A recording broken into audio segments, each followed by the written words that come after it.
Hello, welcome. Cecilia here, your AZ real estate agent with HomeSmart. Today I thought we'd talk about a couple of the new laws that took place effective August 17th, 2024. And this is nationwide. From now on, buyers who work with buyer agents or real estate agents who represent them must sign a compensation agreement with your agent guaranteeing that they pay the fees. And the fees are negotiable between the buyer and the buyer agent. There's no set guidelines or whatever, guarantees or whatever. It can be 1%, it can be 10%, it can be whatever the two of you agree to.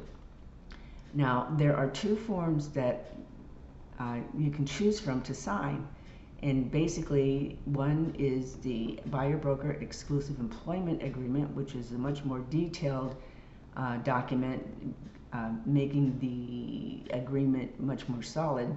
And then there's one that's a buyer-broker agreement to show property, and that one's a one-pager. They're both binding.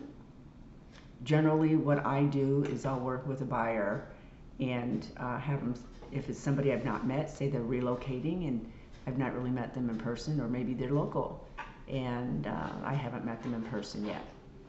I'll do the buyer-broker agreement for property, to show property, so that they can meet me and decide whether or not we want to work together. And if we decide to move forward and work together, then I'll have them sign the buyer-broker exclusive employment agreement, which obligates me to do more serious work and is more binding. So when this first came out, realtors were frightened to death. It scared a lot of us, but really there's nothing to be afraid of. They were afraid, especially for first-time home buyers who might not have the cash to come up with the money to pay the compensation. First, know that the compensation agreement between you and your realtor is negotiable. So they can charge 1%, 2%, 5%, 10%, 15%, whatever they want to charge. You can say yay or nay. I'll pay this, I won't. It's all negotiable, whatever you want to do. Now, the other half of that, or the other side of that, is that the seller could still pay. So it's a negotiable item. When what that means is that if you find a home that you like, you're a first-time home buyer, you don't have the funds to come up with your agent compensation. So we ask the seller to pay, and the seller can say yay or nay. So if they say no, then you can walk away to get your earnest money back. Go find a seller who will pay the agent compensation. So it's a negotiable item, the same as any other issue or any other contractual opportunity that's in the deal. Like, for instance, repairs. Okay, in my mind, it's no different than asking for repairs. So if you ask for repairs and the seller says no, I'm not doing any repairs, you get a choice. You can take the property anyway, do the repairs yourself, or you can walk away from the deal and find a different home. It's the same thing with this compensation. You can ask the seller to pay. The seller can say, no, I'm not going to pay. And you can say, you have a choice. You can either pay it or walk away and find a seller who will pay it. Now, that being said, the amount paid can be negotiated between you and the seller agent. So maybe the seller is willing to pay X% and then leave the rest of it for the buyer to pay. Well, at that point, the buyer can negotiate with her agent.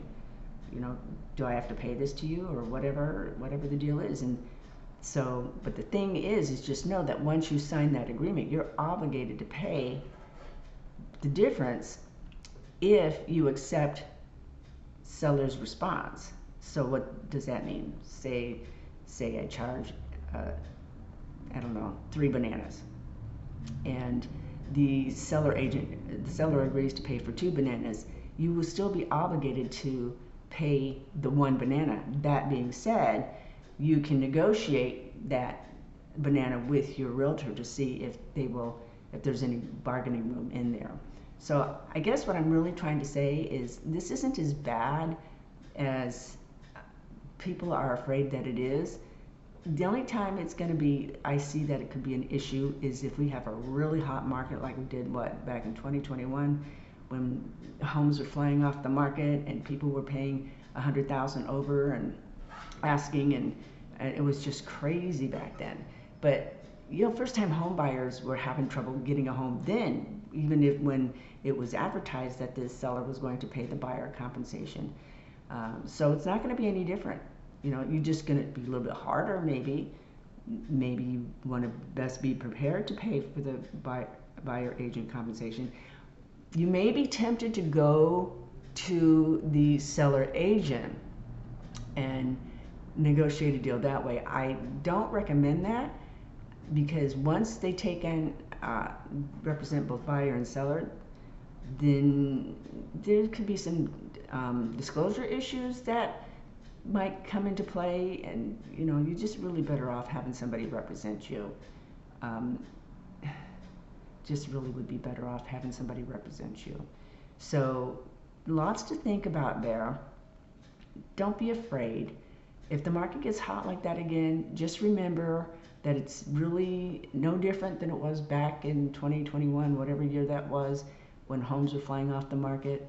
I remember back then I had first-time home buyers that I was working with, and it took a couple of them, it took a year to find something that they could get into that they could afford, and where we can negotiate the terms so that they could afford it. And my whole mantra that whole time is just don't give up. Don't give up. You lose when you give up. So, it's different if the service isn't there, but if you're going one right after the other and you're getting declined, it's no different than anything else in life. You just keep going until one of the strands of spaghetti hits the wall.